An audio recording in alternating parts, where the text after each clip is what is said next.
Welcome to VASLing with Stu. These scenario replays are presented for the enjoyment and learning benefit for new and experienced ASL players and have been created using the VASL interface. These are not training videos per se, rather they are examples of actual gameplay between two opponents. The goal is to describe tactics used by the players during the game. Some of these tactics will include encirclement, smoke placement, fire lane creation, and route path restriction. At various times, I will pause the action to review a particular rules section that is emphasized by the action on the screen. Let's take a look at this week's game. The scenario replay of the day is Defiance on Hill 30, ASL Scenario 11 from the Paratrooper module. It's a conflict between American paratroopers and German first line units. Initially, half the American paratroopers are going to be set up within the small village and then receive reinforcements about mid-game. All the Germans will come off board, and that will influence how the Americans set up and defend the small village. The first thing that you want to do when you whip out a scenario is you really want to read the victory conditions. Read them once, read them twice, then read them 5 more times, because it's likely that even the simplest victory conditions can get by you sometimes. You might have a bad day, whatever. You might be excited because you're finally going to be playing SS. I don't know. It doesn't really matter. But anyway, read the victory conditions many times. Maybe not a dozen, but easily once before the scenario, before you even get to your OB. After you read your OB, reread the scenario conditions again, and then look at your enemy's OB, then go back and reread the scenario victory conditions once more. So therefore, your opinion of those victory conditions will change as more information is brought to you.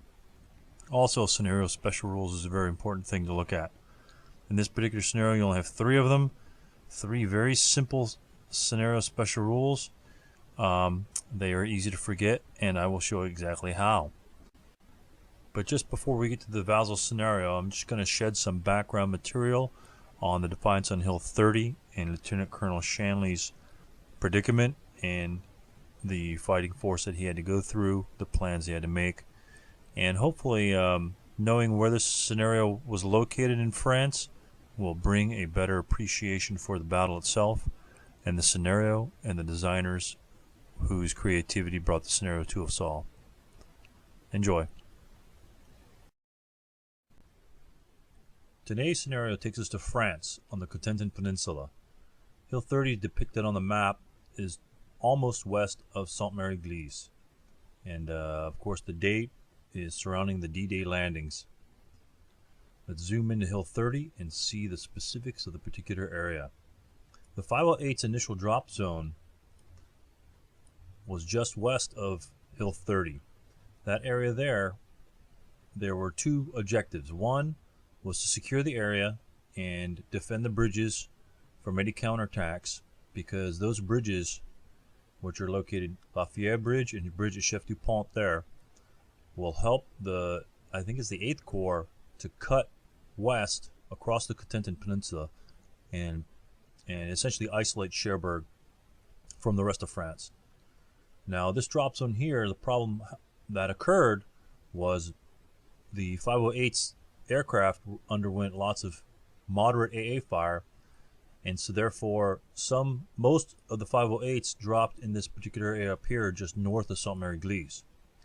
And Lieutenant Colonel Shanley's force dropped in the on-site or on their drop point just west of Hill 30. So much of the forces of the 508s was north and across the river, as you can see here, between the Lafayette Bridge and the Chef du Pont is the river that separated those particular drop zones.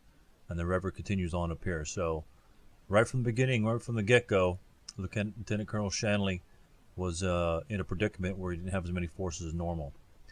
The initial objectives to incorporate defensive measures followed this route here to the bridge just outside of Point l'Abbé.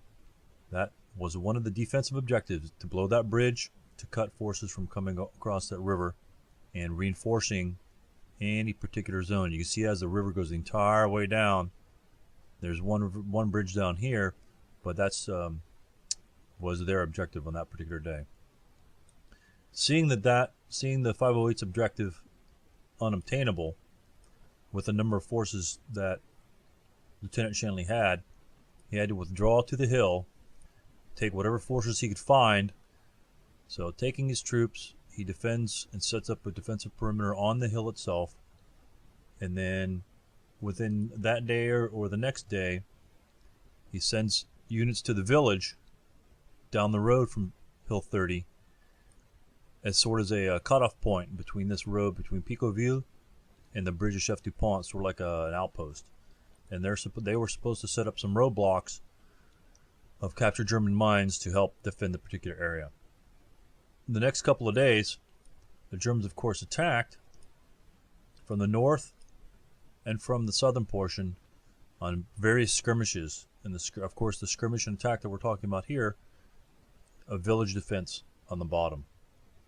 So at that point, when the Germans attack the village, Lieutenant Colonel Shanley reinforces that zone, and that's where the scenario takes place.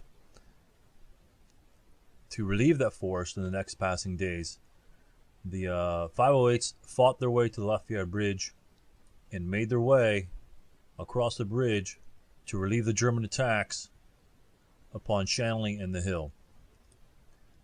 So that saved the day by Lieutenant Colonel Shanley and the 508s defending the hill with as few units as possible and withstanding the German skirmishes and other German counterattacks along Hill 30 and the roadways to both bridges of Chef Dupont and Lafayette. So let's actually go see how ASL represents this action. Well, looks like we are a little late to the beginning of the game and slept in our foxholes a little bit too long this morning. Had a good night's sleep. Anyway, let me reflect upon, prior to going over the scenario setups, reflect upon the scenario cards and what you need to look for on your scenario cards. The particular situation that we're looking at here is the ability of the American player in being the scenario defender in this scenario. Now, it's not stated on the card, but by definition, the scenario defender is the side that sits wholly on board or partly on board, because he'll have reinforcements, so technically he's partly on board, and does not have to capture any terrain on other than its setup board. So the American player sets up, in this case, particularly on both boards, and he doesn't have to capture any other terrain in order to fulfill his victory conditions. So in this case, the American player is defined not by scenario, but by rule as a scenario defender. Since the Germans have come off from off board, it's not shown here, but the blue line has delineated where the Germans has entry permission. So the German has entered their setup off board and has gone through the first movement phase and is at the beginning of the advanced fire phase, I do believe. So anyway, so what? So what if he's a scenario defender? One thing that gives the scenario defender a huge advantage is the ability to, boys and girls, to bore sight. Well, what does bore sighting mean?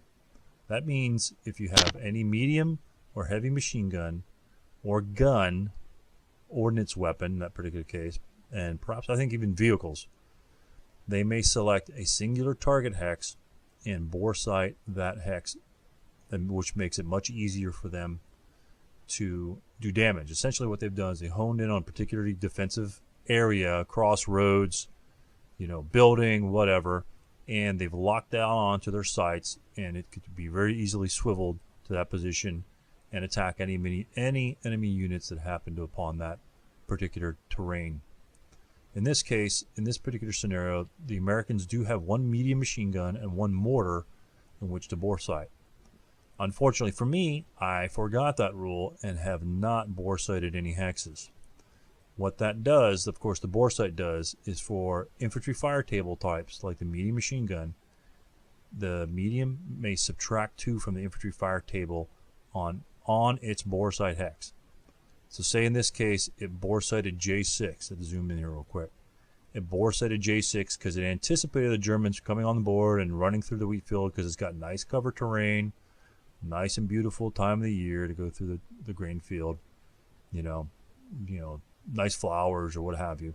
Medium bore sights here. Any moving unit into J6 will of course have the -1 non-assault movement modifier. And if the medium fires upon them, not the medium and the squad, because the squad may not bore sight, only the medium. Now if you had two mediums and they both bore sight the same hex, they can combine firepower as a fire group and fire together and still use that bore sight modifier. But in this case, it'll be 4 firepower. So -2 bore sight, -1 non-assault movement gives that unit a net -1 attack, because we have 2 hindrances between the medium and its target hex. So Germans thinking they'll have a net +1 if fired upon by the medium, and if that's a bore sighted hex, the effect will be a 4 -1. Not a bad shot, considering he thinks he's probably going to be defended. That's probably something I would do, is essentially try to nullify an area where you're probably going to have some sort of positive modifier where you think the enemy will move. For mortars or guns, ordnance weapons, what that does is makes it a -2 on the to hit dice roll. So it makes it much easier for them to hit something, not necessarily affect it, but to hit. And in this case, it would be very good if this unit had spotted fire. If I had set him up in S6, the spotting fire is a +2 to hit. But if we bore sighted, say in this case H6, which is a nice spot, bore sight H6 while using spotting fire, they cancel each other out. So it makes H6 a very easily targetable hex. If he thinks that, if he sees that you were set up in a spotting fire, he may just move through it anyway. But anyway, -2 on the to hit roll or -2 on the infantry fire table, cumulative with all other modifiers. So it can be pretty nasty if, let's say for instance, you bore sight L2 with a medium machine gun and he's moving in the open. That's going to be a 4 -4. That's pretty sick. That'll cut down tons of units. He won't be caught with his pants down with more than one unit, thus another reason not to stack and move in stacks, especially in LOS to enemy units. So again, another thing that I missed in this particular scenario is the ability to hit initially place a unit. And that in effect will hopefully slow the attacker down in particular areas, especially if you're not moving to defend an area. Or a lot of times he may think, A9 might be a great spot to put a medium machine gun or a squad because it's covering his flank. So any obviously defensible spots where you think you might put a hidden initially placed unit. But we'll go over that in just a second. So let's go over American setup, since the German essentially has entered off board. My American setup is as such. The American player is limited to be setting up within the green area. They have 2 foxholes, one foxhole in X6, and the other foxhole was hidden, of course, in S7, but as soon as you enter the board in LOS of that particular location or hex, then it's revealed. So it became revealed right the first turn. As soon as you stepped on the board, no big deal. All my units were concealed at one time. I've already fired the mortar, and I've already fired the medium. As you can see here, the medium is fired here. It's not 4 residual. The medium is already fired down this particular area, so he's lost the concealment. But let's zoom back in for the American setup. My plan, and this is another reason why I really didn't care too much about the hidden initially placed unit, is I've played this scenario a few times, and of course it helps when you play a scenario a couple times. And I've probably forgotten the scenario defender about half of those times. Don't know why, but I just have. Anyhow, my initial setup is thus. 1, set the medium in the obvious position to cover this minor flank so nobody jumps around here and gets to this defensible position here where the stone wall is and the wooden building, because enough Germans in this area here can create an excellent attack opportunities on this side of the woods. Why do I care about that? Well, most of these locations here on this side of the woods is out of the American 747 range. So I would be firing from T9, or in this particular case T10, over to T9, T10 area over here on board 4 with only 3 firepower. That's not going to get the job done, especially when the Germans are firing back at you Each squad has a range of 6, 4 firepower plus whatever machine guns they got. So not a good idea. Set up some dummies units here. I think the Americans got 12 dummies, a couple dummies in front just to maybe slow them down. And if you look on my entire right flank, I set nothing but dummies up over there. And the reason why I've done that is on the first turn, on the first American turn, I plan on kindling these buildings here. So why would I want to kindle a building? And this is probably one of the reasons why you see in a lot of scenarios that kindling is not applicable. So my initial plan is to kindle and start fire to the woods and drop back beyond the setup hex here, maybe up to the hill and back to these woods here, and just let this bad baby burn. One, it'd be great to burn this side over here to essentially stop any German attack from coming this direction. He'd have to come through the R7, S8 bottleneck, so that essentially will bottleneck him. And of course, it's all dependent upon how fast that fire spreads. Hard to start in the woods, but once it starts, it spreads fairly easily. On the right side, I put all my dummies on the right side. First turn, I'll, rip and burn here, and hopefully by the second turn, I can advance units into X8, W9, W7 position to prevent the Germans from really gaining in that area. The Germans have so many units, it's almost impossible for the Americans to keep them out of the village for any great length of time. They're simply outnumbered, outgunned, and the Americans just have to hold on, keep them at bay until they get their 5 squad reinforcements with their Lieutenant Colonel Shanley, leader, coming off of the top of the board here where the green line is delineated. So that's what I'm looking at there. Victory in this particular scenario, these 4 building hexes. If the German has secured all 4 of them at game end, the German wins. If the German has not secured all 4 of them, he has to have at least 1 of them plus more casualty victory points than the Americans. So with 7 firepower, point blank range, I mean, if you look at this machine gun and squad, given a good defensible position, say W10, he can punch out some serious firepower if he's just sitting in the open. This is a good time to entrench if you have someone right there to entrench. That's probably a better area for that foxhole than on top of the hill. But anyway, like I said, my plan was to burn this and drop back.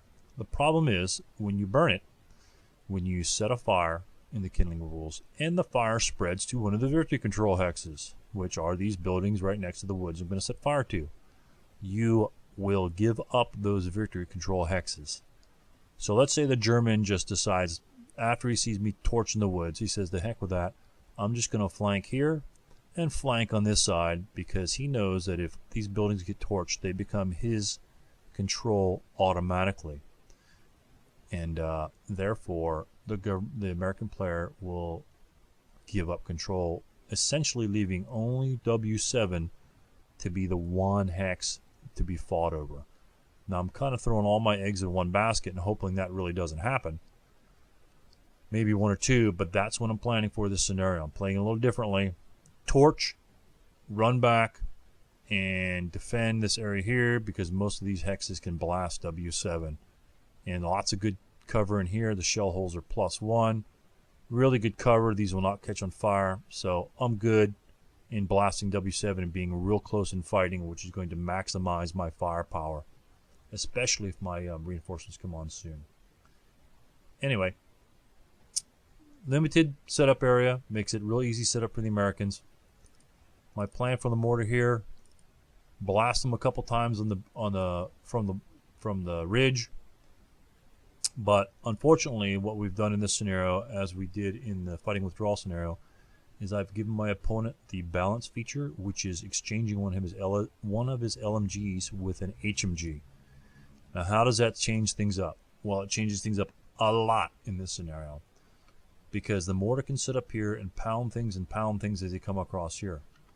This HMG with that 16 hex range can simply just sit out here in the open. You don't want to go in the woods with that, because you'll be fighting the mortar. Sit out here in the open and with that -1 leadership modifier, negates the height advantage, and will pound this unit here with 6 firepower, even with the 3 rate of fire. You will lose, and you will lose very quickly at that. Once this unit breaks, he has to drop that mortar because it's too heavy, and retreat down the hill. That's all fine and dandy because your unit's still alive, but the problem is getting back up to that mortar can prove to be a big chore, because by that time his mediums will come into range, perhaps even in squads if they reach the hill, and his HMG most likely will still be with an LOS. Unlikely that you're going to get that mortar back. So my plan is to fire, maybe my first turn, probably, I think what I did is I didn't even fire at all, and I just jumped into S6 and use this guy as my spotter, designate him as my spotter. One, now how does that change the situation? One, he's in a foxhole, and two, he's going to be concealed. If the HMG wants to waste his time shooting at this particular unit up here, he's going to be half firepower, which will be 3, assuming nothing else can fire, and he will have a -1 leadership modifier, so I'm still going to be +1. So it's going to be a 2+1 shot up there on a concealed unit, which I still may pass my morale check because the 2+1 chart's really not that strong a chart. Bad things can happen, but I'd much rather be 2+1 than 6 even. So I'll take the +2 to hit for spotted fire and staying alive over being shot at with 6 even any day. So that's my plan with the mortar. The medium machine gun, take a couple shots down here, see how he moves, and react to the German's movement. Most likely, the German will just cross over here and go for a strike on the right flank. So I'll just move, hopefully take a couple good shots, and stay alive later. So anyway, enough of that. Let's get to the battle and proceed with the, I believe we are on, the German advanced fire phase. 9-turn scenario, so it can be drawn out long. You don't have to kill lots of units quickly. This is in contrast to the fighting withdrawal scenario, where the Finnish player must react fast and move fast. This scenario here, the Germans can not necessarily take their time. They need to establish positions in the village or around the hills to deter or prevent the Americans from reinforcing easily. So let's see how the battle goes. Now, okay, this will be the advanced phase. Units are moving up. What the German player's done here, I don't know what these units are here. He's moved up through the woods. Just typical standard positions here. He has set up a flanking force on this side, which is actually a really good move. What that does is essentially pin these units from staying here and having to address this flanking force over here, which is very strong. You've got about 18 firepower there with 3 squads that could possibly split up and start to encircle units. The one thing you want to avoid here are these Germans getting up on this hill, Germans getting them up this hill, and firing from both directions down into the village and starting to encircle our Americans. When that happens, the game will be over quite rapidly. Even with a 7 morale, the Americans will break. And the Germans, by virtue of having a lot of units, can just send little half squads like this into the fray and just capture them quite easily. And in this scenario, casualty victory points are valuable. You do not want to be giving up any prisoners. So something to avoid, and you'll see how I'll try to do that later. Anyway, let me reduce these stacks here. Let's keep an eye on the HMG right there. And let's advance the game a little bit more. So he's advanced. Here, the American, I have no rally. He has no rally. And I prep fire. I guess I do prep fire. He moves into the trees here. I prep fire and miss. Both of these units prep fire to start fires. And it looks like the unit on the left side has indeed caused a flame. Now this will TI both the units, and I think I get the TI counter on there later. I take another pot shot at that unit down there. We'll break it, and I'm going to apologize right now for the little red circles. What happens in this particular VASL, I try not to do it, but what it will do is it will focus on that, and you'll see the game bounce around a little bit, so I apologize for that ahead of time. It can be distracting. So I fake like I'm retreating back with my concealed units, assault moving. He attempts a fire there and gets ready to fire, but blasts my other unit over here. That's actually an LOS, and so he just nails that guy and automatically gets one of my hidden units.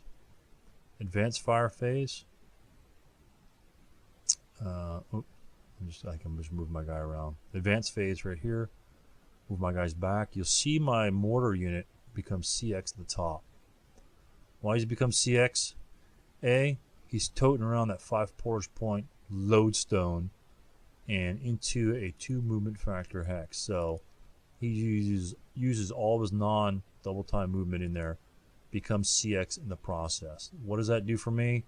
Not a lot of good, because now spotted fires +2 and he's counter exhausted. It's going to give me a +3 to hit. That's okay. I'll take that for 1 round of fighting, because there's lots of fighting left in this game. So maybe I'll get ready to fire, maybe not, but you know, live with what you got. At least hopefully he'll survive. Continuing on, like I say, my medium has moved over to hopefully meet some of his troops over here, getting ready to assault. I could pop a couple guys over here.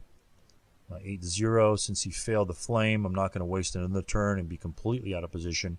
So it was a one-shot deal. If neither one of them made it, I would have to rethink my idea about that. Excuse me. Now he has retreated back into the village from advance. These guys will hopefully act like bad guys and deter his movement. And same thing with these units here. I've moved these concealments up from S9 to act like I've actually got a force, half squad maybe, to counter those units. Problem with that is, if he counts units, he'll know that every single one of these concealed stacks are dummies, simply because I start out with 4 squads. There's 1 squad here. Maybe he thought these were half squads trying to torch fires, and so that would be maybe a squad there. So it's possible I have a squad or half squad in one of these stacks, but I do not, unfortunately. Well, let's keep those guys advanced. So continuing on, that guy routes back DMs. He starts moving forward, German movement phase. Little half squads go out there to take shots. I'll go ahead, I think I went ahead and took a pot shot at him and nailed him. I think. I didn't mark my unit though. And then we're talking about LOS for that particular unit. I start naming the counters, of course. I don't really want to right now. My medium machine gun. You're saying, why hasn't that idiot fired his medium yet? He's letting all those guys go forward. Well, what I want to do is I want to pop that 8-1. That HMG is my prime target. I want to see him move, and I want to kill him. Once he goes down, these other guys are meat. That 3 rate of fire is one thing you do not want to ignore. The mediums are the second target. Mediums, high firepower, relatively high rate of fire, easily portaged. 3 portage points. Those Germans can tote those things around the hills all day long. So right now, that 747 medium, the main targets are the mediums and the HMG toting squads. So he advances up somewhat.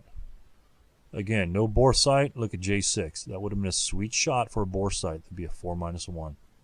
But alas, I did not do that. Here he goes. Here comes that turkey. I'll take a pot shot at him. I get nothing. I think I roll a 10. No effect. Now these bad boys over here, they start advancing this way. Here comes the big stack. I'll go ahead and first fire right there when he's in that building. Why? Why didn't I fire here? Because this little tiny building will create a blind hex, even to this unit up here. The range is too far. This hex here, I have to fire here versus here for the same reason. That will create a blind hex. This level 1 obstacle, woods, will create a blind hex extended to this area. He gets 1 hex normally. Distance here is greater than 5, and so he'll add 1 more. So even if I anticipate him moving there, I won't be able to shoot at him. So I figured it's my only chance to get a shot at him, and I think my shot is meaningless. and he runs behind the woods, which I was worried about. All of his units on the right move up. He's got an excellent spread out area here. Let me zoom in a little bit, get a little bit better, crisper shot on this bad boy. So, oh, they're good. That gets most of the guys on the board. So, he's got Ulrich, unfortunately, unable to make one massive fire group. So, had these units been switched, that would have been a better offensive position. But anyhow, target leaders when you can, especially 9-1 leaders. His units start to advance fire. Again, here come the bouncing circles. They advance fire, concealed units, not much of an effect. The advanced fire phase, you roll for your flames to see if they turn into blazes and see if the blazes spread flames to other adjacent hexes. Burnable hexes, that is, of course. So that puppy's already blazing, and I'm feeling good about myself. You know, Pyromaniac, Stewart right there, that's 7-0. Torched it up. You know, I'm feeling good right now. Unfortunately, if the fire was close to the Germans right now, it'd be better, like in V10. But, hey, you take what you can get. Advanced phase sees the German player just mob forward. That's crazy. Now I reveal the foxhole because it's an LOS to an enemy unit. Probably with an LOS to both of these units. That's a big, huge gap right there for this medium to see it. My plan was to fall back to here, the foxhole, and shoot at these guys down here. But you'll see that plan just fails, of course, miserably. These guys split up over here. And I reveal a unit in this particular hex to prevent him from gaining concealment. This unit can see this unit here. Does not get a chance to conceal. I don't want him getting concealment. So I voluntarily reveal one of my good order units. So, center guy, I'm not sure where I think we're explaining something. He's firing, prep fire phase. Since he's in a woods or building hex, that's what that covered arc thing counters coming on.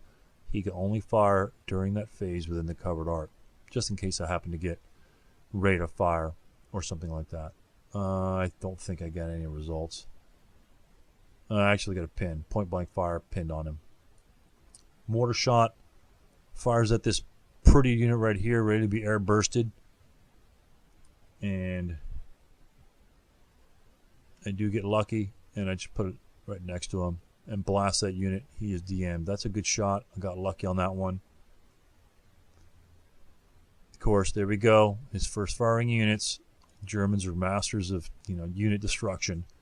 He kills another dummy unit. So right now, my defense is completely in shambles. Stewart, why am I running a leader up there when he's going to mob me down the bottom? One, this is the reason why I'm moving Stewart up there.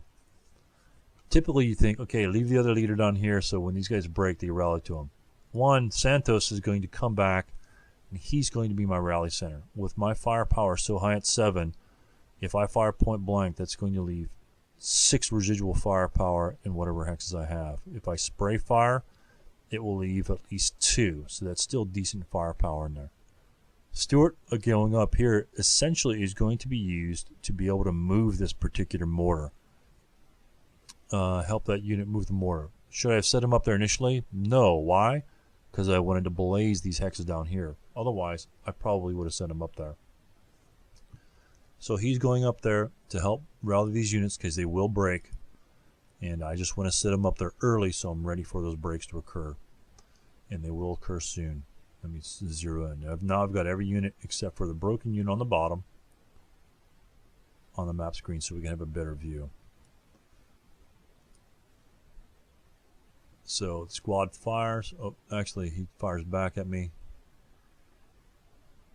No effect, no effect. They're all spread out. He's taking singular shots, which is I'm good with. The blaze spreads one spot. He can route to there. Why can he route to there? Because it's the same distance from here to the hill, and he has no other units in LOS. So same distance. That is an ignorable, but he can still go there because it's not getting closer to him. So very fortuitous for the German to go there. Now he has a rally position out of my LOS. So I wasn't too happy about that, but maybe he won't rally.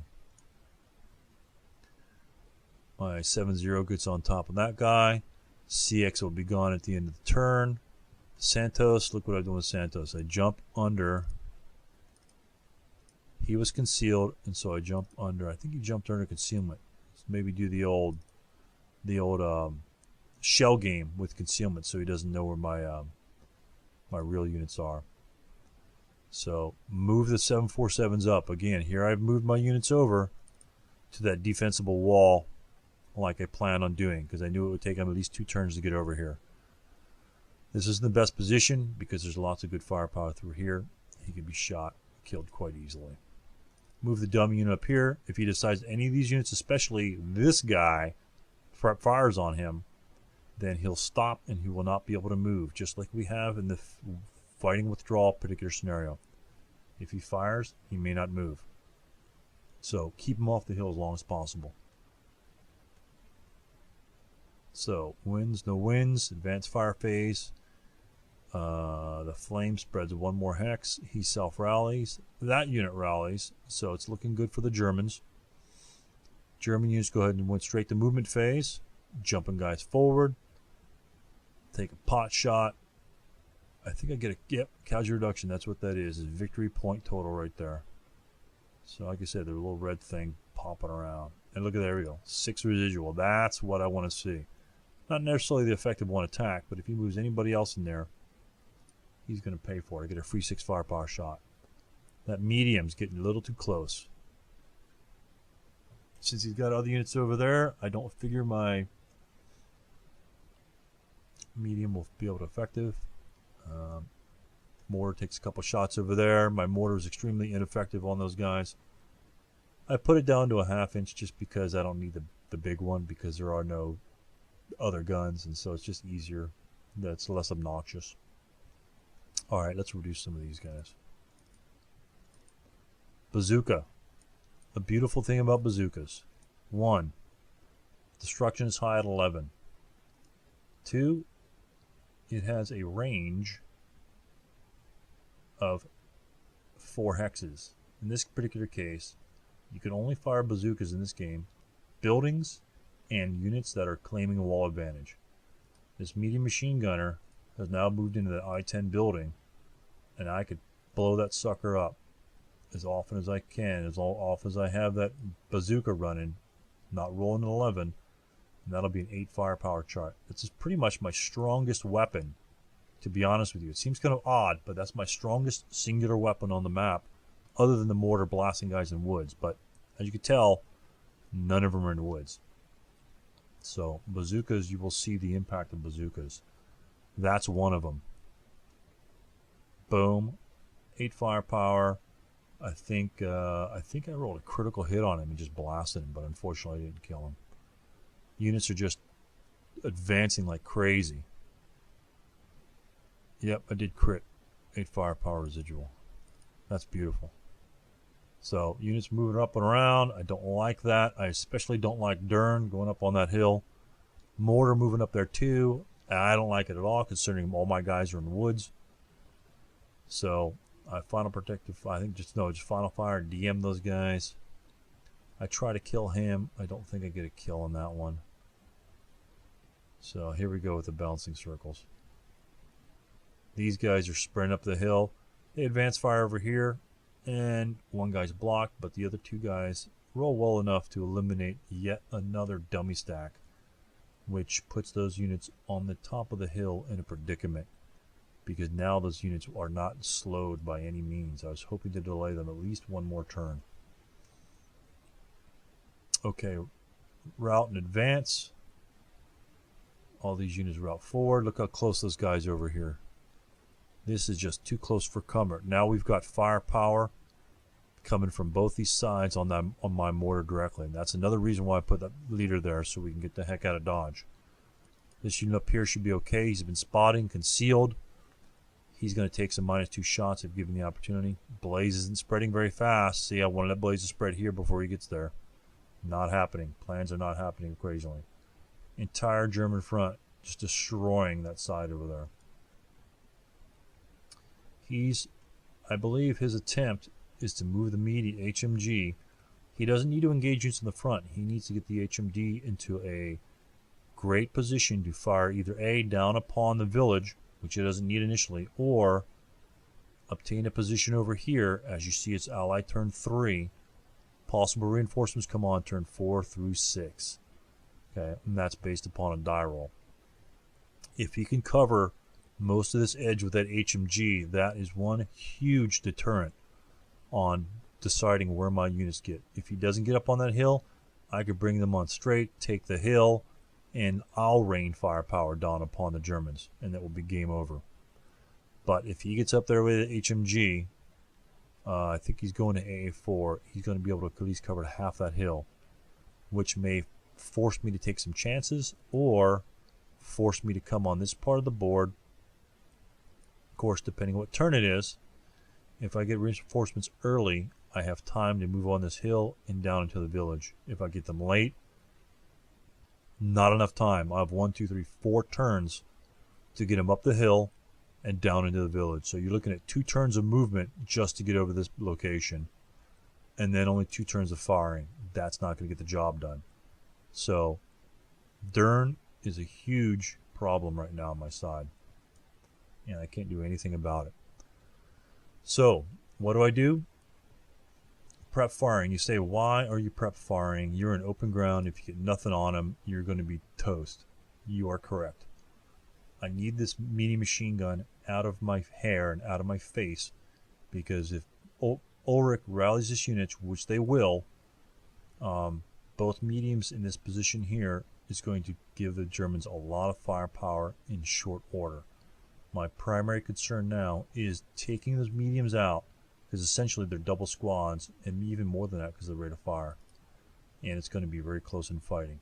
Destroy the mediums and keep them down is my prime directive at this point. These squads will come through. I can't do anything about that. So let's see how my plan goes through with keeping those mediums at bay. Again, bazooka shot. Problem is, 11 eliminates it. So I lost one of my fire. I fire my squad at them. DMs those units. DM units whenever possible when they have an excellent chance of rallying next turn. He's got a leader. He would have needed, he's in a building, gives him a +1 rally bonus. 6 morale becomes an 8 to roll, and the 7 becomes a 9. You can guarantee these guys are going to jump up. That, like I said again, is my prime objective, is not having those mediums in the game. Can't do anything about the heavy. Shoot the mediums. Now these guys, he will fire here, boom. Again, mortar not doing very good. That's a direct fire shot, so his rate of fire applies. What am I doing here? What's this crazy American doing pushing forward in this DM unit? One, since he's enveloping the village, and up here, again, I do not want to be encircled. Why? Let's take a look at that wonderful encirclement counter. So, what do we have here? If you become encircled, say he fires from the left and fires from the right, you'll become encircled. Flip the counter over and you'll get a good summary of what the encirclement does to you. Number 1, your morale level is reduced by 1 from the encircling shot and all other shots upon you. So his first shot is normal. Second shot, if it encircles, if that's the encircling shot, your units affected by that shot, their morale is automatically down 1. So say if he had a unit in U9 fired on these units, and these units here fired on these units subsequently, that unit would be encircled, subject to encirclement penalties. Obviously, large firepower, 6 morale, not going to last very long, especially when he's adjacent to an enemy unit. Look what happens. Route phase. You surrender to an adjacent enemy unit if he's broken. Victory points, victory points, victory points. That's a 4 victory point unit there if he's captured.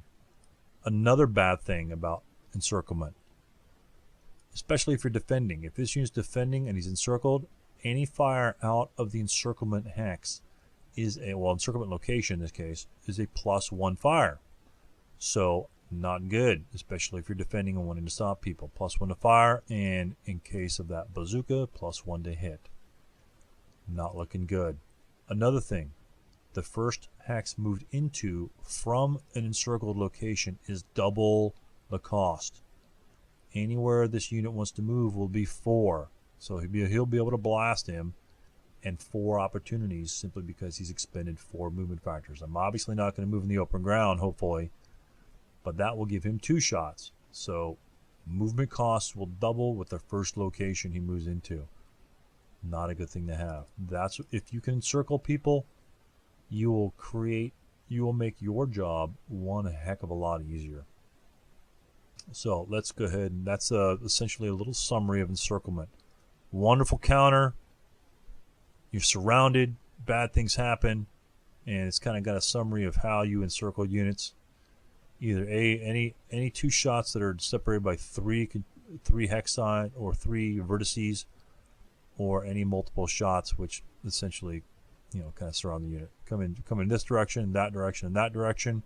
That will encircle them. It has to be consecutive shots. You can't fire 1 here, 1 there, shoot some guy over here, and then come back with the other one. You got to plan it 1, 2, and 3. Knock him out. And then fire your other meaningless units. So encirclement when you can, you'll see that it will be a very good friend of yours. Let's zoom back out here. Okay. Where were we? Oh, final fires, defensive fire. Tried to break the unit, did not. Oops. Sorry. He's final firing. Large firepower, a guy in the open. What happens? Boom, blasts him. So now I've got 1 squad keeping off his entire force. It's not looking good for the Americans. Again, he final fires and DMs my little guy up here, my little spotter. What a meanie. That is not very fun. My medium here attempts to keeping that unit DM the entire time. Route phase comes and goes. I route this unit on here, and I think back to my leader. Yeah, there we go. So now, hopefully those units can rally prior to those Germans getting on top of that hill. I don't think that's going to happen. He routes his units on the bottom, back further. Santos jumps there. Obviously, he's within firing on this unit. Hopefully I can get a good rally. Plus, look what's happening. I've painted myself into a corner. These blazes are not happening like I planned on it. He's already on the hill. Doesn't look like he's even cared about that direction. And now my units are broken, and they're not going to be able to route back that way. So he is in a world of hurt, which is another reason why I'm pressing this way, to give these units some room to move down and out of the Germans' way. I obviously can't stop him from getting into the village, but I can save units by getting out of harm's way. Plus, easy victory points down here. Half squad, another half squad. If I kill these guys, it's another 2 victory points. Part of the victory conditions. I can let them have all the buildings, but as long as I grab one of them near the end and inflict more casualties, the American player will win. So that's one thing you got to keep in mind. Again, read those victory conditions and read them again and see how they apply to the situation. So you just don't want to lose units. That's why I'm running out of the village. If I stay in the village, look what's happening. I've got nothing to go this direction. I can't go backwards. He's already encircled it. He has guys over here. The village is a death trap at this point. Abandon it. Come back to it later when he's in the village and you can encircle him. So run from the village. Run, Forrest, run. So more units. I even advanced way out there. Now you ask yourself, right over here, why is that crazy Stuart jumping that guy in close combat? I've got dummies here, broken units here. I've got nothing to stop this massive units. I've got 2 reasons of doing that. One is my forces are already kind of pulling out, as you see here, of the village. He's a strike unit, trying to keep these units DM'd as often as possible. Plus, he might be able to shoot one of these guys on the hill. I'm not sure if that LS exists. To keep them at bay, to give some pressure off of the units at the top. Also, this little quirky unit down here will get shot and hopefully killed, keeping one squad out of the battle, almost 10% of his forces. 2, close combat. 3 things can happen when I jump into close combat. 1, I can ambush him. Ambush -1, great modifier. If I don't ambush him, I have 7 firepower to his 4 firepower. I have a 3-2 to his 1-2 attack. And for those not familiar with the close combat table, looking down here, 3-2 yields a 6 for a casualty reduction, 1-2 a 4. So he needs a 4 for an effect, I need a 6. I'll dice that all day long. If I ambush him, I need a 7 because ambush will subtract 1 from your dice roll. 7 to kill a half squad is great because then the turn after that, hopefully I'll be able to kill another unit, maybe even exchange units. So that's what I'm looking at there. 2, it has now essentially tied up this medium machine gun. I'm possibly sacrificing this unit to save this unit with a bazooka, which he's going to need to blast these buildings, and my leader. So another thing, when these units try to rally, well, actually I'm not going to be in good order, but he's going to be adjacent to an enemy unit. These units will then remain DM, which is another great thing. Keeps the medium machine gun out of the battle. For now, this one move has essentially eliminated both mediums from coming back into play quickly. So I've tied up some of his units. These units over here I can't do anything about. They're there, they're free flowing, and I just gotta hope that I get reinforcements next turn or the turn after, because he's going to be wherever he wants to be in this case. And you're going to see what's going to happen. It's actually an interesting development. Moving forward, close combat. No, actually I do get to ambush him, and I do not kill him nor casualty reduce him. TMs come off there. He tries to rally units there to no effect.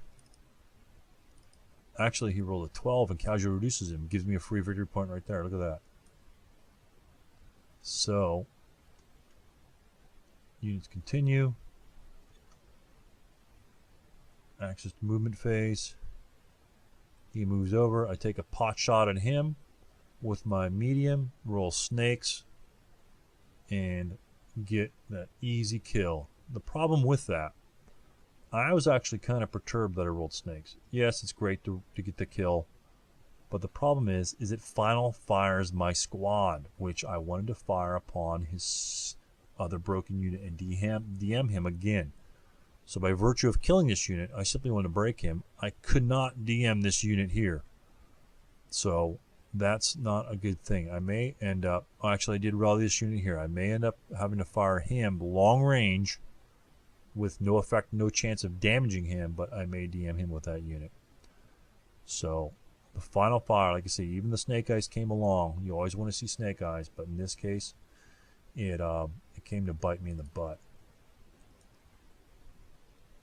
Units advancing on the hill. Nothing I can do.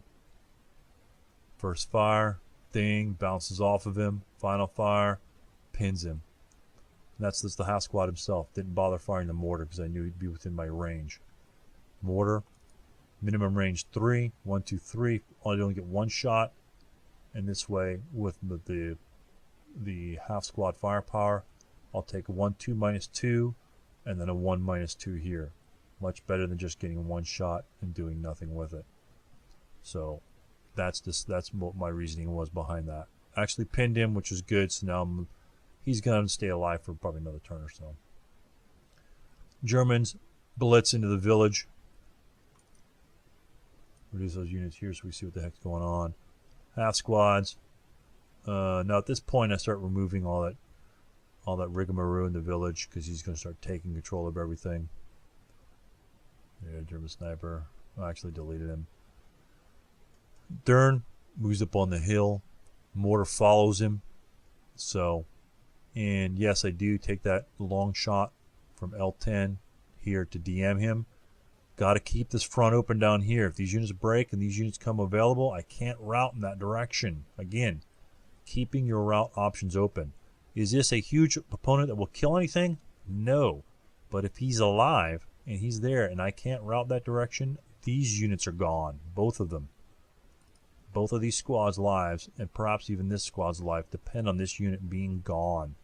It's because he's going to be forcing the action this way, and any breaks for here are going to be cut by route defense. This is a very precarious situation here. You don't want to be in this situation. So, let's continue on. DMing that unit. Got to DM him. And luckily I have a leadership direction, and which precludes any cowering. I'm not sure why that bazooka was disappeared. Maybe it was erroneous. He routes away. All advance forward. Take up pretty much 3 out of the 4 buildings in one turn. And look what turn it is.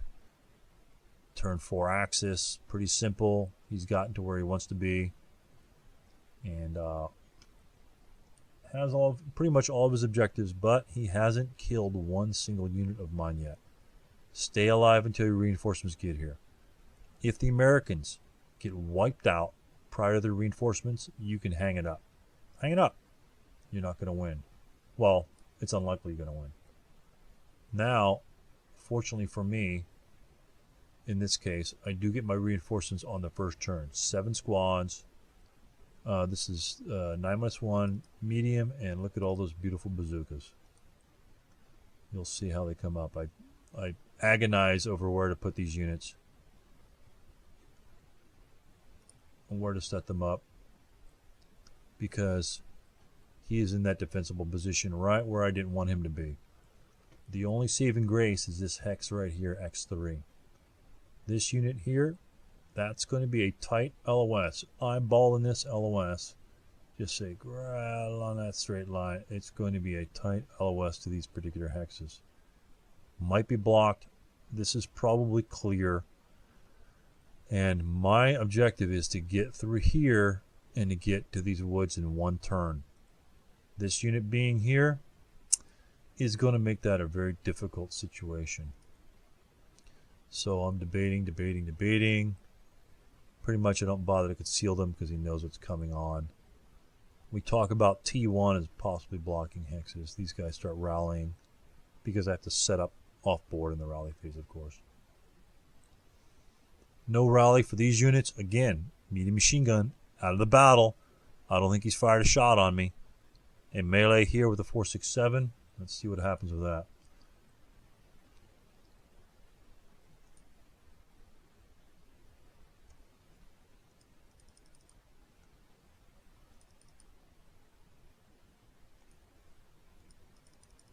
There we go. Unit started advancing. Unfortunately, I advanced the open there, and he has LOS to him, and my final dummy stack is gone.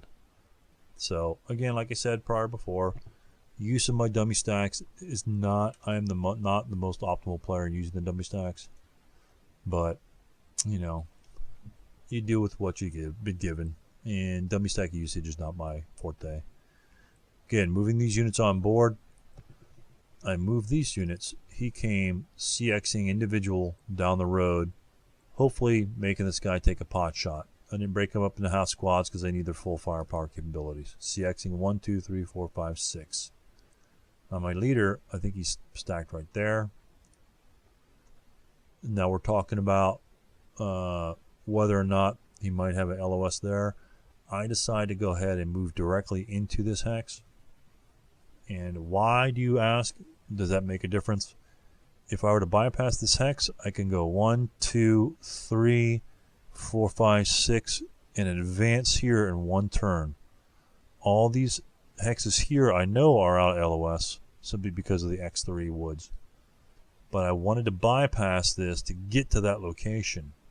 Now by virtue of entering that location, having to counter exhaust, I'll have to go 2, 3, 4, 5, 6, 7, and enter here counter exhausted. So it might not prove that big a deal, but considering he's got units in here already, that extra +1 might. Really didn't want to counter exhaust, but I want to move as a stack. I'm taking a risk. Well, this one's not going to be an LOS. So just by virtue of That's pretty much straight. It's probably going to clip it a little bit right there. And so I'm making my move there. And we talk about ranges and possible LOS blockings in terms of me bypassing those hexes. We're talking about that vertex there on the possibility that vertex, if bypassed, to be an LOS. So I just decided to go ahead and move into the building, and then we check it for fun after I move. And right there is the shot that he would have taken. I actually thought it would have hit the building, but it clears both locations, and that would have only been an 8-3 shot. So good thing I moved into S1. Go with your instincts. Defensive fire phase.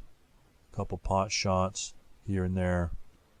Pin units, no effect. I don't recall the snipers really having any effect in this game. Either that or we just missed the rolls.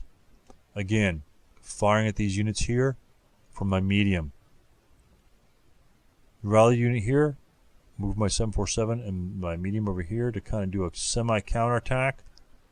He comes in, I come back around and punch him in the nose. Because these units here, coming from the top, look at that firepower. That's just ridiculous. Bazookas up the yin-yang. Medium, 21 firepower. Bazookas, mortars. You name it, it's in this hex. And I got a guy right here surveying these units here so they don't get concealments. The other units here can take the time and come back around to punish these units here from the backside. So right now you're looking at, what do you have? You've got 1, 2, 3 squad equivalents in the village looking to defend against 5, 6, 7 American squads. So I've outnumbered him 2-1, just like he had me outnumbered 2-1 at the beginning of the game. But I've already enveloped him. Luckily, these guys have stayed alive. And this shot here, it looks like a pretty clear shot because that huge gap. That's, you just eyeball that right through there. It looks pretty clean. And again, primary objective early on, keep the medium out of the fight. I can't get to the HMG, but I keep the medium out of the fight. Fire, DM, tough to rally, flame spread. And now look what happens in that. The flames just explode this turn. What that does is that unit's got to start moving out of that building because it's going to catch fire, and he's going to have to be in terrain he may not want to be in. My units advance, obtain concealment. 747s in the bottom can conceal me because no good order units are in LOS. That's good to me. We talk about LOS and positioning. I talk about where I want to advance, and you'll see where I move it to in just a second. Let's move up here a little higher. Sorry about that. Those units route back, rally. One guy finally rallies over there. I'm not sure what that -2 acquisition is. Oh, I think he's on top of the board. That's an erroneous placement. Those units should be here, and he should be up here.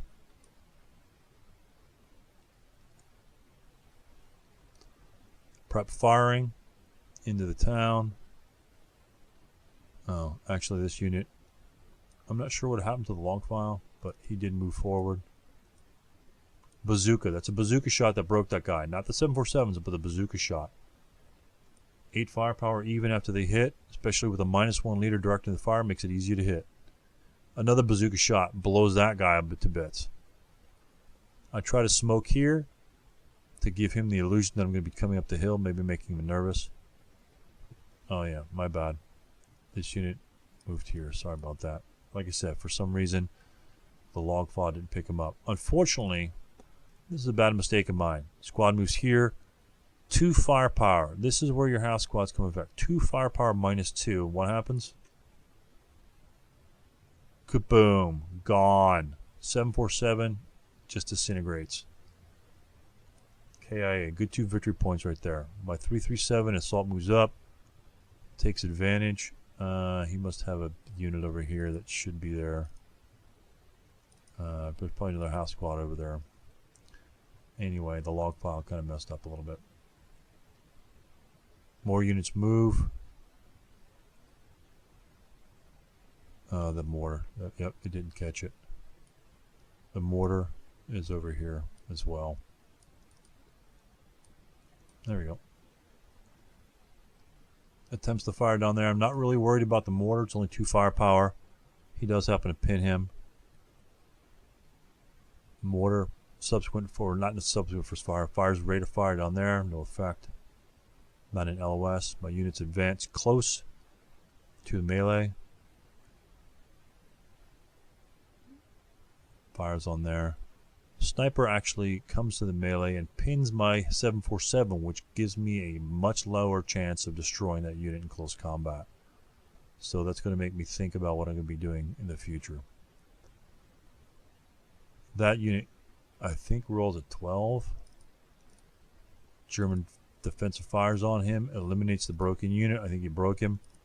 Now my mortar's worthless. As you saw, I moved him back to be able to cover this hill. Not going to fire in the village. The village is going to have too much firepower on him. I cover the hill to defend the flank. So, right here, what happens? I've got 2 options. I'm contemplating about firing this unit. So, 2 things can happen when I fire point blank in this melee. Just like the Finnish player fired upon my Russian units in melee. Unfortunately, both these units have 7 morale. But I have to take a chance. If he should happen to kill me in melee, he's going to have the medium machine gun and the squad point blank on my units here. 1 in the open, 1 in the building. Plus this other 4, 6, 7 over here available to fire upon this unit. If I miss that melee, he's going to be in a great offensive position since it's going to be his turn. So I decided to go ahead and fire in that hex. And actually both of his units were in there. He had 2 units in that hex. And the log file didn't pick it up for whatever reason. He engaged in close combat, advanced in there last turn, didn't get a roll. So I decided to blast him in that hex, and I figured if we all broke, at least my units would be alive. And I decided to take that chance, because if he killed my 747, because he'd have a 1-to-1 on me, then both those units, that's even more predicament. 467, the light, fires point blank, and this unit point blank over here. At that point, 3 squads are at risk. So me losing 1 squad and possibly breaking these saves 2 other squads. So they break. I'm happy about that.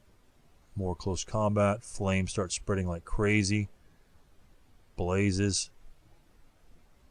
And all those wheat fields go up. Even with a -2, they go up fast. Starts to fire, try to kill some units in the middle of the town. Again, the little circles kind of make everything jump around. Advanced phase. They take their positions. Now what happens in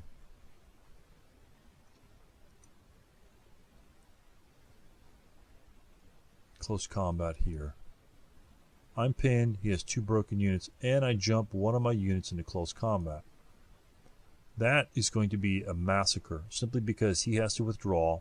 Withdrawing units are -2, broken units are -2, so I'm going to at least have a 3-2 -4 and 1, and the other unit, if he fires on 1, will have a 1-2 -4.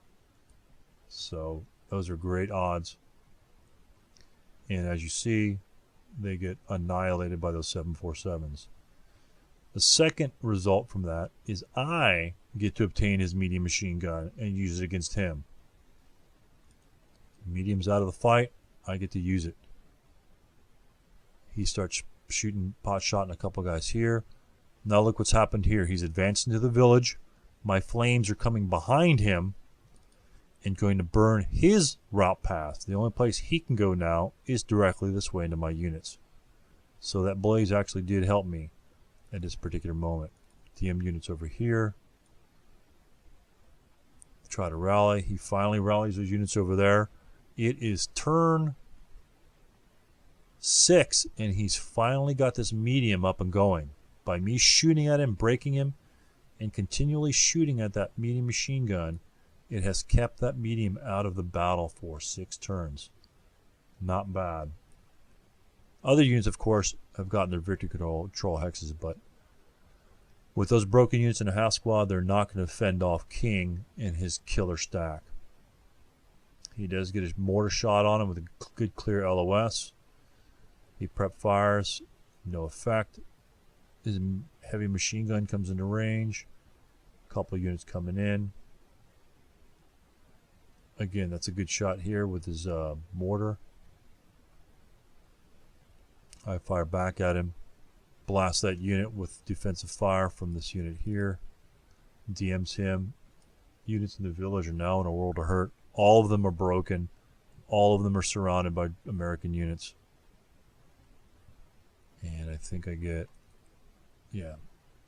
Yeah, they split up right there. So they're okay. They're divvying up mortars, trying their best to attack. I think I actually get a kill on the mortar. Another good shot. I get another kill there. Another kill there with another bazooka. His units are disintegrating. Now he has nothing in the town. Unfortunately, a couple of lucky shots with the bazookas will really change the battle. HMG is a little bit blocked there because W5 is a level 2 hex. We're just checking for flames here. See if they all blaze up. That thing all toasts up. And we talk about route predicaments for that particular unit in W7. And let's take a look at one of it, what he can do. Right now, let me throw it here. He can low crawl to this particular location here. Instead of going to X8, which he knows I'm going to advance here, if he goes to X8 and I advance, he surrenders by virtue of him not having a route path. If he goes here and I move to X8 or in LOS, he has the potential to going to Y7 as his route destination. So you might not, because this is the closest hex for him to go from W7. 1, 2, 3 versus 1, 5 up the hill. Low crawl here.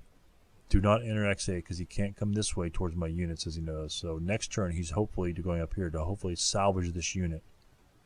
But I think I get some decent shots and they just kind of break away. HMG taking a good position up on the top of the hill. Not bad. Covers the whole village. Covers the roadway. Fires over this wall here because this building's torched. He's covering all what he needs to cover. He's coming to the game. 8 firepower. High rate of fire. I still have broken units over here. You know, this unit here is vulnerable to his attack. Lots of units are still vulnerable. The game is not over, even though it looks terrible for the Germans. This game is not over. With that rate of fire of 3, it's anybody's ball game. Ulrich rallies that unit. He's got his medium back up, and I can't do anything about it. Unit goes up on the hill, and plus Dern has that foxhole he could possibly jump into. Those units try to shoot. We talk about LOSs from the bottom of the hill, how it applies to the unit up at Q5. Following this hex line right down here, we're determining that that's going to be blocked because it's level 2. This is a level 2 obstacle, which will cause this to be blocked. And if this were ground level or base level 1, he can see that. But since that's base level 0, essentially the woods from this location here will create an additional blind hex simply due to a drop in elevation. So consider this sort of like a hill. It's going to block LOS. It's going to isolate not a hill as an obstacle. It will give a blind hex 1 down. And so this normally would be clear, but since it's 1 level lower, like a valley, then that will also be blind to Q6 from that location here. If this was if these units, if U6 was a level 1 hill, Q6 could see over S6 into U6 and therefore be able to fire upon him. But since it is not and it is level 0, that is a blocked LOS, which I was hopefully counting on. So we talk about other potential targets that he can fire at, other blind zones that we're describing. I'm describing how those are blind zones. And so on and so forth. Like I say, sorry about the circles. They bounce around. It's kind of irritating. Again, firing on used units. I get a lucky shot, break him. Try to fire up a Dern, no effect. Those guys get shot. There's a unit down here, and I think there's a half squad down here. I'm just gonna clone this. It's not on the screen, but it is during the game. Log file kind of messed it up a little bit. So those units walk right through the one residual. I need King to get close to start taking some buildings back. My 337 moves up to try and DM those units, put pressure on him. Stuart moves up, try to cut route pass. My mediums move up, draw firepower. Dern, unfortunately, throughout the entire game, through his couple shots, he causes that 747 to become fanatic and create a hero. Opus the hero. Anyhow, bad things are happening for Dern. He had a good chance of surviving this, but with not obtaining that rate of fire, which he needs with that HMG, it's very critical to get rate of fire and get that machine gun mowing people down.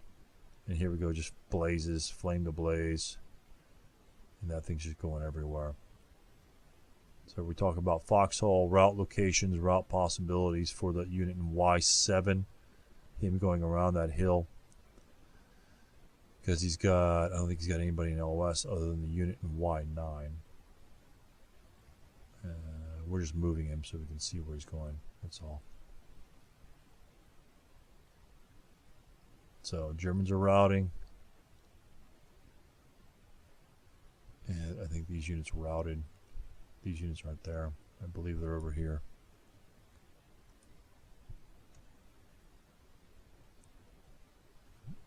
Again, long-range fire, possibly hitting that. Hits the level 2 building, W5.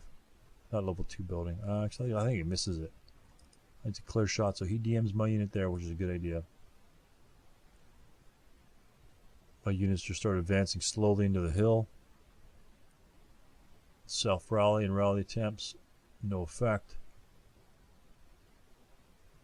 He starts taking some desperation shots at 2 firepower. And he breaks from somebody. Again, I think his location is off. Oh, he must have rolled 3 for some reason. It must be oh, there we go. The HMG finally kills somebody. Good shot. Again, what do I have in the village? I have 2 squads, 1 hero, and 2 squads on this side. All very vulnerable. They still have to obtain... Well, I've got W7. They still have to worry about these particular German units up here. Nothing to squeamish about. This unit can rally, come back, end of the fight by grabbing the mortar, and Ulrich now has a medium machine gun. So he still has units under his command that can do some damage. It's not over for the Germans yet, but he needs to obtain those last victory condition building. I've got him on victory points. I got him 15-5 on victory points. But all he has to do is control that 1 hex, and he's got it. And with the rate of fire 3, it's possible, believe me. Right now, my units start gacking the rolls. No effect on any of these guys. The blazes start spreading even further. Just all over the place now. He moves into the foxhole, which is trying for a last turn probably maneuver. My kill stack there. Unfortunately, I think he recombines up there because it makes him a decent shot. Firing into the foxhole, pins the HMG. Worst thing about that is the HMG no longer has rate of fire. Not good, and it's half firepower. So now my guys can essentially move practically freely and just be subject to like a 6 firepower shot. I'll take a 6 firepower shot instead of having to deal with that rate of fire. These units get blasted by Ulrich in his 8-1 shot up here. I was really stupid to leave these units in the open from Ulrich. That was a dumb position to advance him. I got overconfident. Do not get overconfident. What happens here? Broken, and I happen to get lucky and get a hero and a fanatic unit. So that was fortuitous in that, by my stupid mistakes. But try not to make those mistakes by leaving guys in the open. One of -1 leaders in the neighborhood. More shots in here. Opus, I'm trying to draw fire to Opus. Maybe have him engage in close combat. Flame is engulfing this unit over here. Does no effect on him until it turns into a blaze. My unit DM here, like again. Had the German obtained positions upon this hill to LOS to these broken units here, they may not route this direction. They can only route this way. And guess what? If he should happen to route this way, he would be eliminated. He can't go this way, getting closer to potential units that were on the hill had he obtained it. He can't remain in open ground hex in normal range from enemy unit, and he can't route down this way. Well, he could be interdicted, but that would just be bad. So, not a good thing for those units there. So I decide to move him out of harm's way. He tries to attack with a number of units, DMs my broken unit. And we say that's a good position to get to. He rallies his 447, charges the hill. That's an excellent position for him to fire upon the village. Again, 1, 2, 3 squads, 4 squads with a broken medium. Only 4 squads, and he still has 1, 2, 3.5 squads. So it's coming close. It's still pretty close. I think there's turn 8 right now. Axis turn 8. Actually, I don't know why, but these units should be here by advanced phase. Pin broke those units there. They fire upon the HMG, no effect. Mortar attempts a shot, no effect. I really kind of flatten out my dice rolls at the end of the game here. These are some hidden units on the hill. I'm not sure what happened with that. Continuing on. We're talking about route phases, having those broken units route up the hill, and different ways to get up there. Blaze, that unit must move out of that blaze to an inaccessible hex. The route break, and he must route away. Again, this should be gone.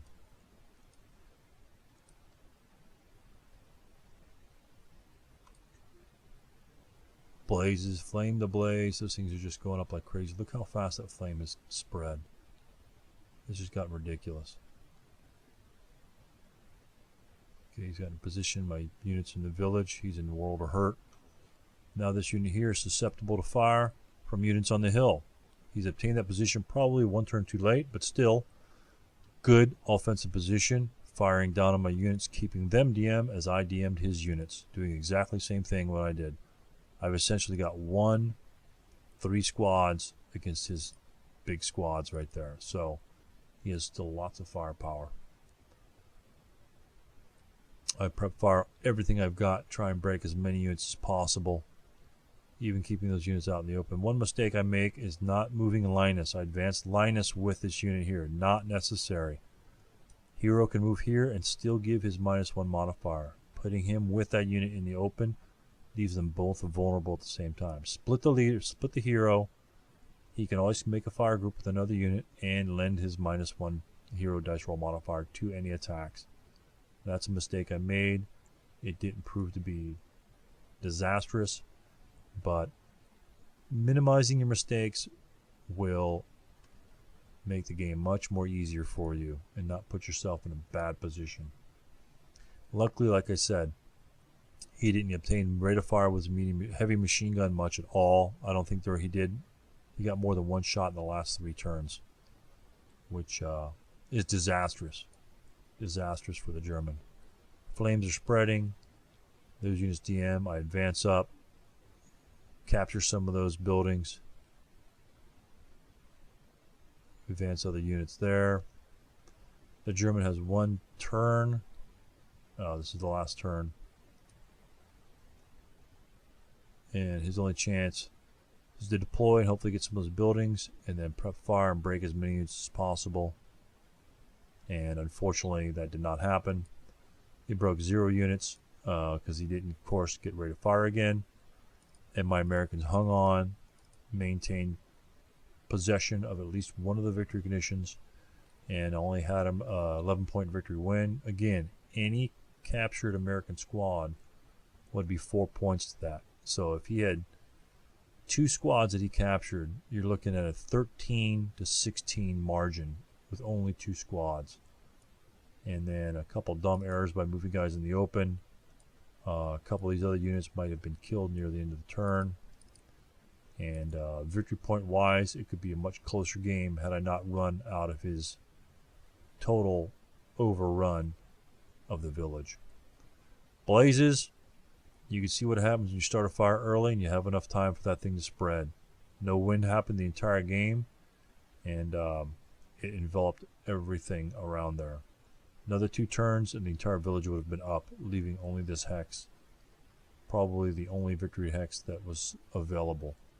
So I took my chances, and in this case it happened to pay off. Thank you for watching, and please leave any comments on the YouTube site, or just email me, or like on Facebook or what have you, and leave any positive comments or negative comments. Just trying to improve it, make it more enjoyable for you. Each scenario will be different with different things to look at, but I hope you enjoyed this session, and I look forward to making another one for you. Thank you.